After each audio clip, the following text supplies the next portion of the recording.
My brief is actually to talk about Orexin receptor antagonists for management of insomnia. But I'm going to come to that at the end. I just wanted to, paint a bit of the landscape about current concepts in insomnia diagnosis, management, and also pharmacotherapy, because the way the paradigm is in Australia at the moment is that pharmacotherapy as sleep physicians for insomnia is really taboo. And so I just wanted to give a bit of an idea of how this has all arisen. Okay. So in the past few years, insomnia diagnosis has become very much simplified from previous incarnations. So the ICSD-3 no longer talk about insomnia subtypes of psychophysiological insomnia and paradoxical insomnia, partly because we know that most of our patients have got varying combinations of all of these, and also because we're actually not very good at picking the differences between them. So it's now essentially defined as difficulties with either initiating or maintaining sleep or waking earlier than desired. But for chronic insomnia disorder, they need to have had this for a few months and at least 3 nights a week, but really for the patients that we're seeing, it's most nights of the week. But with that overnight sleep complaint, there must be some sort of impairment in daytime function that goes along with that in order to make the diagnosis of insomnia. And whether that's tiredness or poor concentration or mood disturbance, there needs to be something there occurring during the day as well. There's also been a move away from looking at sort of primary and secondary insomnia. And we now sort of think of insomnia as being comorbid with other conditions, whether those mood disturbances, chronic pain syndromes, anxiety, because what's becoming increasingly clear in the literature is that it doesn't really matter what the insomnia is comorbid with, but if you treat them as insomnia regardless, the outcomes are often very similar. Now, in Australia at the moment, it depends where you read, but the prevalence is probably about somewhere about 25%. And some recent data published from the Beach data, so this is annual surveillance of about 1,000 GPs. It now goes back, I think, nearly almost getting to 20 years, I think. And one of the things they're asked about is insomnia, and it's one of the most common non-physical reasons why people see primary care physicians. And interestingly, the number of encounters has actually reduced in the most recent analysis, and that seems to be related to all the publicity that was around about people doing unusual things when they were taking Zolpidem. But in primary care for encounters where management is offered, most of it is pharmacotherapy, and I'll come to what they're prescribing in a moment. There is a bit of non-pharmacological stuff, and there's not much love for us sleep physicians or for sleep psychologists. And that partly reflects that a lot of insomnia can actually be managed in primary care. In terms of pharmacotherapy, there's lots of benzodiazepines, although the prescription of those has diminished, probably because more GPs are prescribing melatonin, and Zolpidem, with that publicity, it must have been about 10 years ago now, has also dropped significantly as well. You might recognise this slide from Art Spielman. So this is the sort of current understanding of insomnia pathogenesis, where everyone has got a premorbid predisposition to developing insomnia, and you can expose anyone to enough of a traumatic event that on a particular night they will have insomnia. What happens in people who start developing chronic insomnia disorder is that when that acute precipitating event that has taken them over that insomnia threshold diminishes, whether it's a grief reaction or whatever it might have been, they start developing changes both behaviourally and cognitively that start perpetuating the insomnia. And once that has been in place for a while, they develop a conditioned arousal response and what we term as hyperarousal, and I'll come back to that a bit later. So what we do in terms of the treatment that we're offering at the moment is both chipping away at that hyperarousal, mainly with with non-pharmacological therapy, and also looking at the behavioural aspects that are perpetuating insomnia, and then you get the response taking them below that, that insomnia threshold. So CBTI still remains the first-line treatment really for anyone with chronic insomnia disorder. And I won't labour on it too much, but it basically composes 5 core components, one of which is education. So you need to be talking to patients, obviously, about sleep and how normal sleep works, so that they can buy into some of the interventions that, that you're going to be talking to them about. Sleep hygiene practices, you know, the coffee, alcohol, regular sleep scheduling, stimulus control, which helps chip away at that conditioned arousal response and starts re-educating patients about associating bed with sleep rather than everything else that it becomes associated with.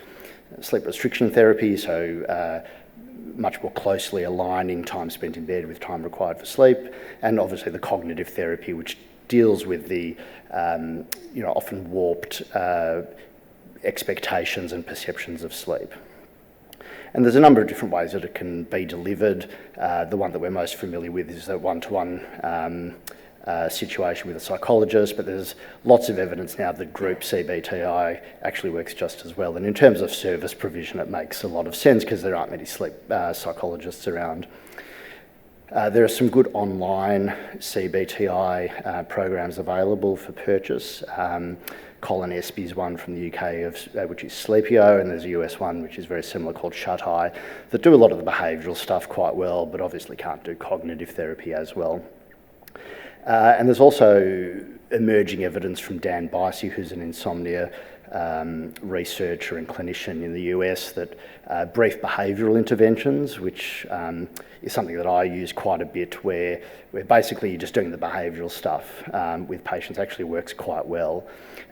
Not so much in those patients whom you start talking about these behavioural strategies and they've always got a yeah but, you know, there's this sort of barrier. They'll need the cognitive therapy, which, you know, I'm not very good at doing, so a psychologist will need to help out with that. So James Trower and David Cunnington published this meta-analysis in the Annals of Internal Medicine a couple of years ago, basically looking at the efficacy of CBTI, and it works, basically. So you've got a number of very large trials, you know, over probably a couple of decades here, showing very consistent responses in both sleep latency, with improvements of about 20 minutes in sleep onset, and also in wakefulness after sleep onset, so sleep maintenance, improving by nearly 30 minutes. And those, you know, those are very consistent across a number of trials. But it doesn't work for everyone. So this is some work out of Charles Moran's group, so Canadian group, you know, probably one of the world centres in terms of you know, insomnia management, and they did a trial looking at various combinations, essentially, of cognitive behavioural therapy by itself and cognitive behavioural therapy with zolpidem. And basically, what I'm showing on this slide is that the response rate isn't great. So with CBT alone, you know, you're getting a response rate of about 60%, which is all right, but 40% of people have significant residual insomnia after that intervention. And even with the addition of zolpidem, when you're doing the CBT, it improves the response rate, but only as much as up to 80%. You know, so if this is a world centre who's getting these numbers, we're not going to be doing any better. So I guess what it means is, yes, we can offer CBT, and we should. You know, all of our patients have got some you know, behavioural things at the very least that can be tidied up. But what we need to realise is that there'll be a significant minority who will still have residual insomnia after that, and we need to be able to offer them something. So that's where pharmacotherapy fits in, and the AASM earlier this year published guidelines about insomnia pharmacotherapy. And what I've taken from here is the drugs that are essentially relevant to us as prescribing physicians in Australia. And there's really not much on offer. So for sleep onset, you've got temazepam and zolpidem. Sleep maintenance, doxepin actually works very well, particularly for end-of-night insomnia. Temazepam and zolpidem again. I'll talk about Orexin in a moment. And interestingly, what they came out with a recommendation against was melatonin. It doesn't work very well. Sedating antihistamines, and obviously valerian doesn't work. In terms of what we've got available in Australia, though, there's not a lot that you can really prescribe on label. Now, we all prescribe off label, and I think that's just part of clinical practice. But in terms of TGA indications, there's not much. So we've got the benzos, the benzoreceptor agonists, and melatonin, and they're all indicated for short-term use. And the reason for that is that when the bureaucrats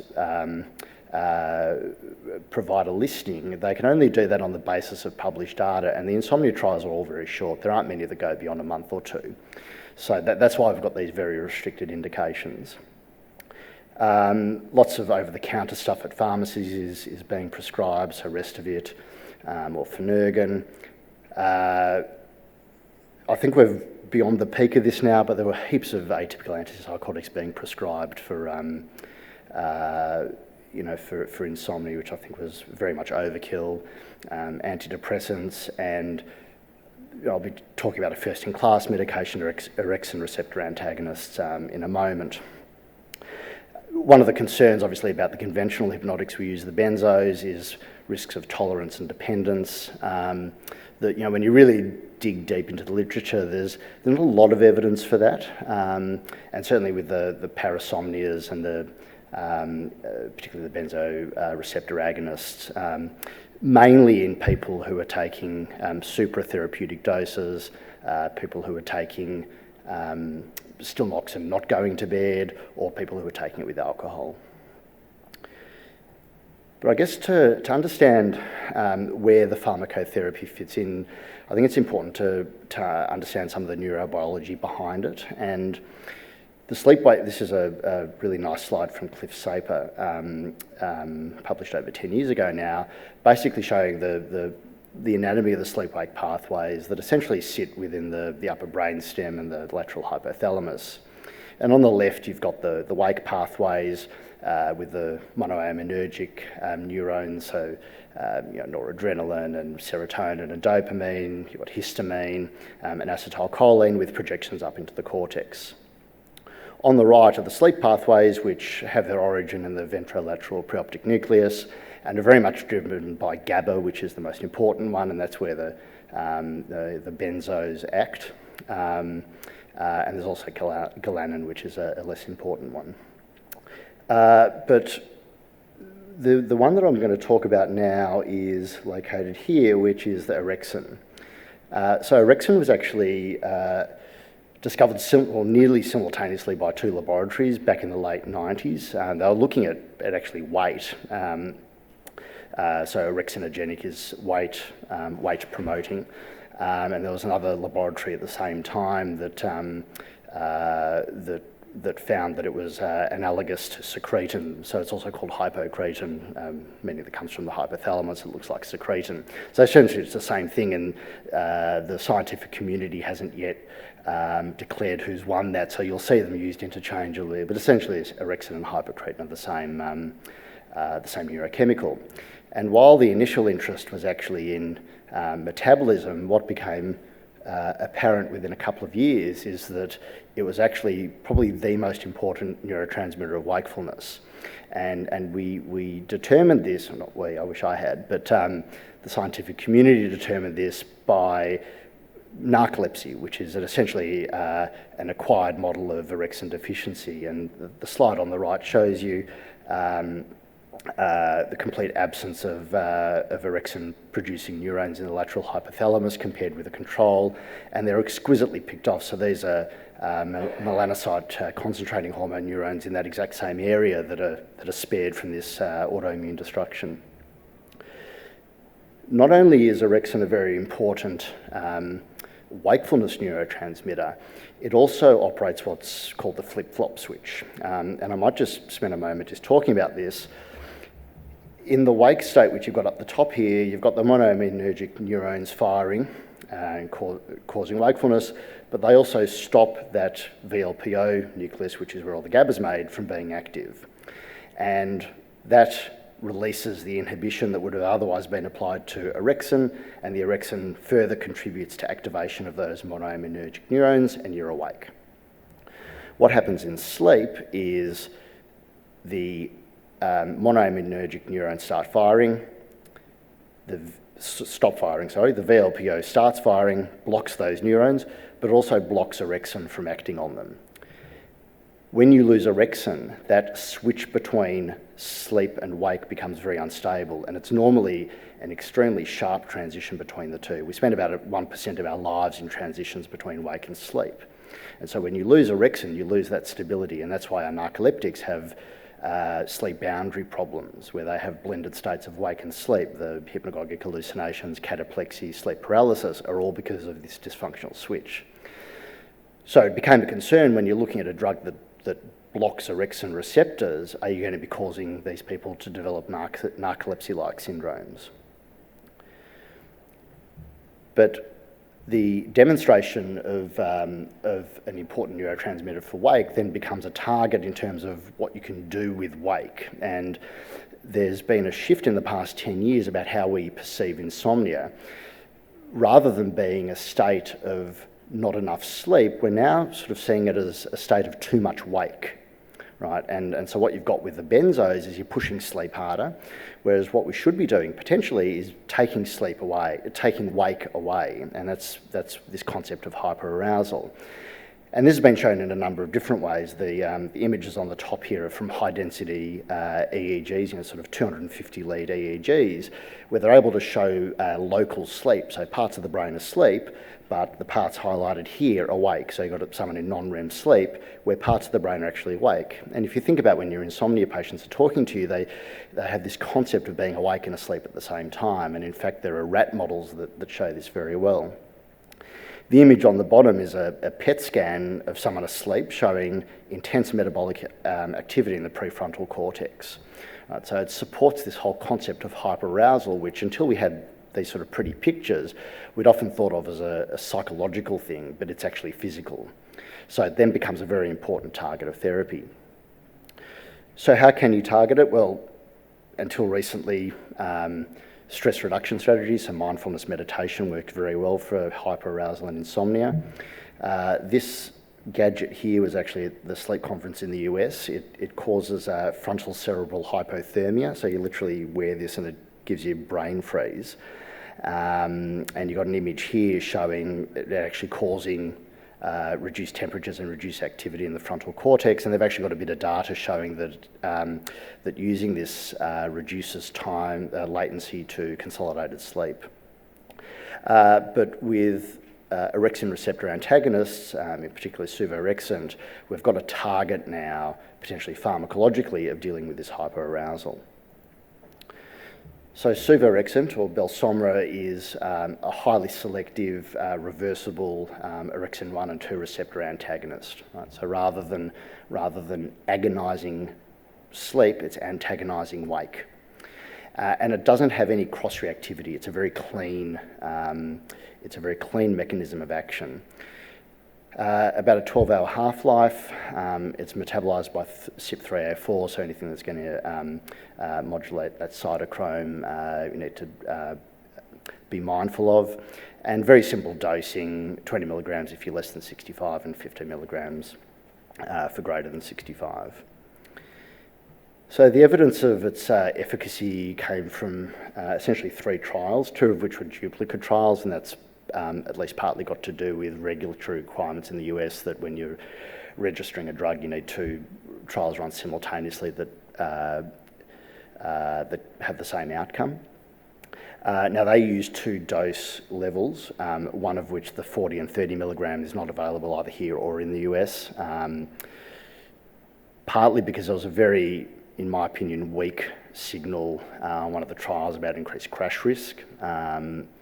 That I don't really think that much was there, but it was knocked back. So we've got the lower dose ones here, as in the US, and there's also a 12-month study. So you might remember a few moments ago when I was sort of talking about the current insomnia landscape of being very short duration trials. We've got evidence now of efficacy that goes out to 12 months. So I'm just going to take you through some of the data from these trials. Very simple design, a 2-week run-in, 3 months on treatment in this particular trial, and a run-out. And the parameters that they looked at were very typical for insomnia trials, both objective in the form of PSG and subjective in the form of a sleep diary, measures of sleep onset and sleep maintenance. And the patients that were recruited, entirely typical of insomnia trials, essentially middle-aged women with issues, both sleep onset and sleep maintenance. So at baseline, they had subjective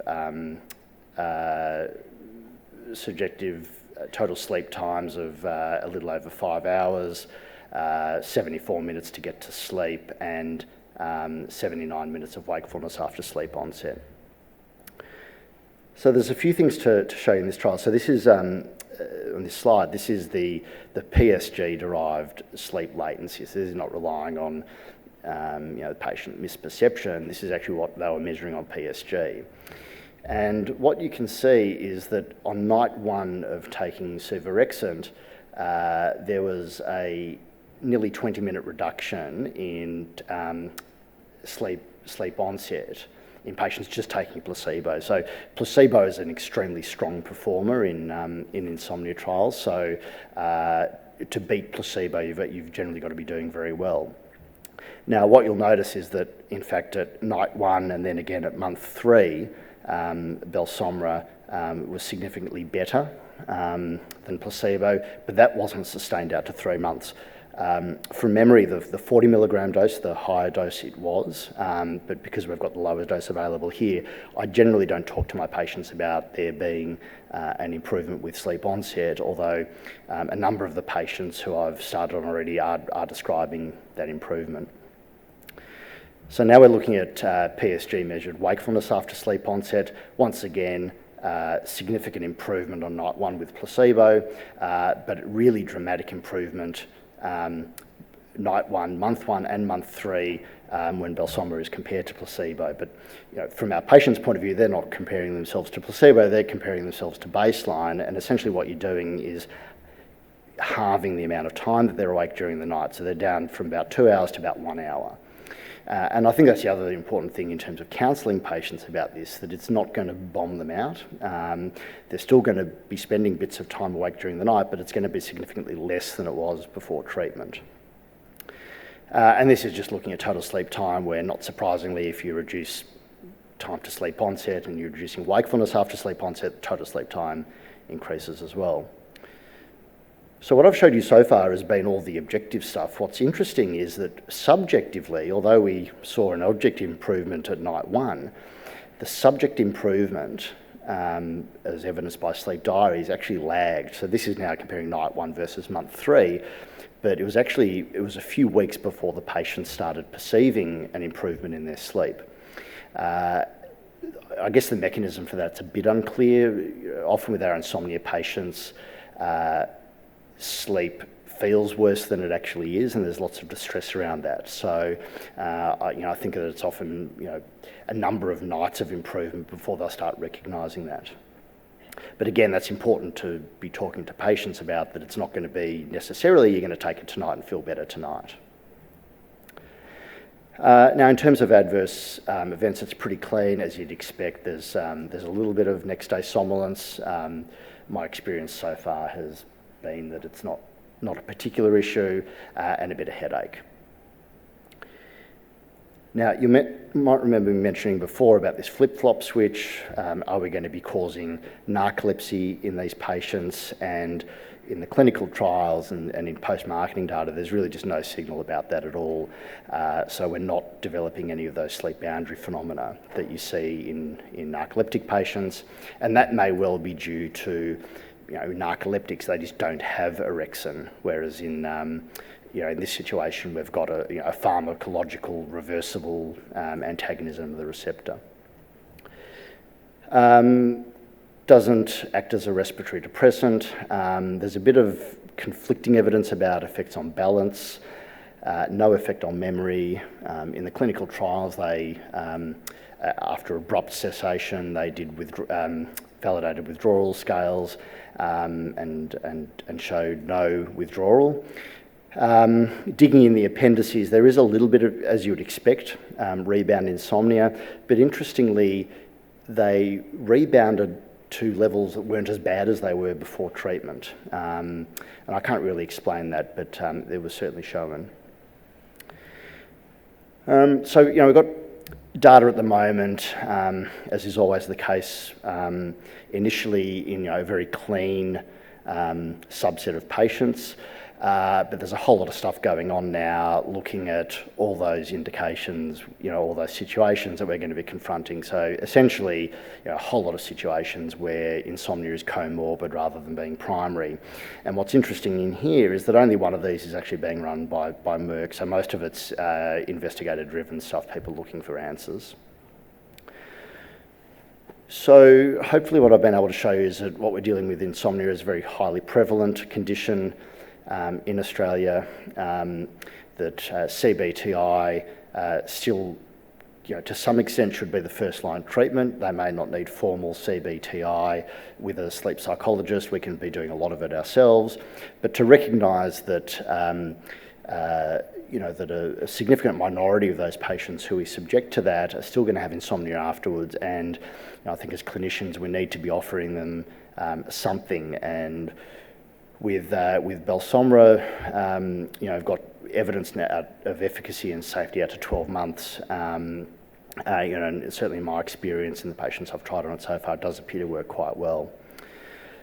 So that's all I had to say, and I'm happy to take questions. I think we've got a panel discussion. I would like to thank the speakers for interesting presentations, and I have one question for Simon. Insomnia is probably an area where sleep physicians tend to share with clinical psychologists very often, and offer psychologists the first run on the patient rather than going to the script pad and writing something to help the patient with insomnia.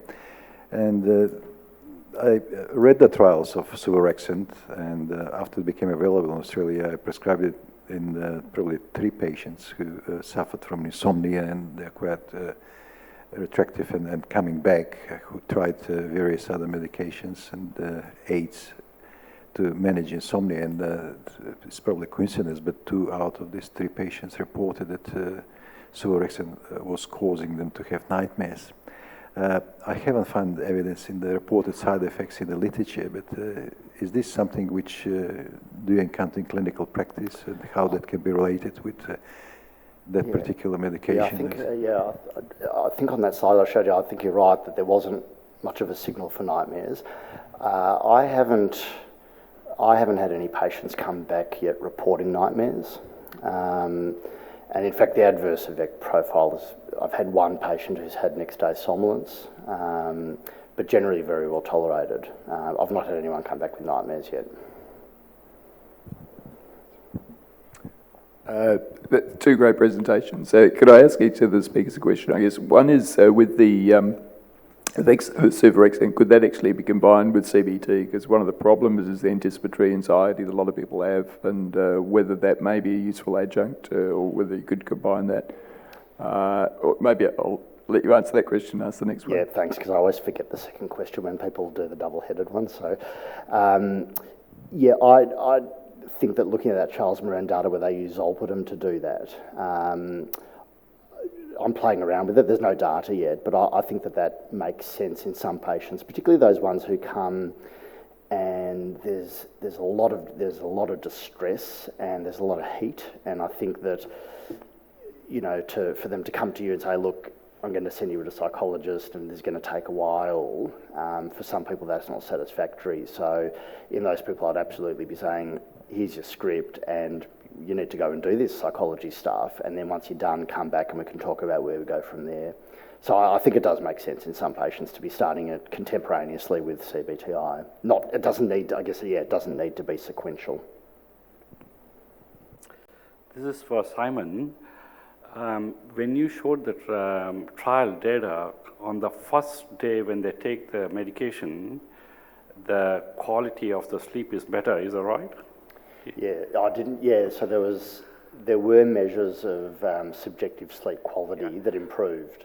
So in 3 months' time, it actually dropped. Is that correct? When the quality of the sleep looked like that? No. So I showed data measuring not subjective sleep quality, but subjective measurements of sleep onset and wakefulness after sleep onset. So is there a place for this drug to be used as and when required? You know, just take it like when you're having a bad day. Or what is the reason, like it's for the drop in 3 months' time? Is it because of the tolerance or something else? Well, it wasn't. So the total sleep time improved, and that was sustained out to 3 months. The bit that wasn't sustained out to 3 months was improvements in sleep onset, and that's probably due to the lower dose. But the wakefulness after sleep onset, so the time they were spending awake during the night, that improved initially and stayed improved at 3 months. Sorry, the second part of your question was? PRN. I'm not aware of any trial data. A lot of our patients use it like that, and they use benzodiazepines like that as well. So although we're writing out prescriptions, for 30 and 5 repeats, they are often actually using it several times a week, or maybe on work nights and not on the weekends. So when I'm initiating patients on Belsomra, I'll tell them, unless they get a side effect, I want them to ideally take it for the first month every night, pending my review, because of that lag in the subjective improvement. But how they use it after that, if they want to use it PRN, I don't think there's any reason why they shouldn't. Because you're not relying on a cumulative effect.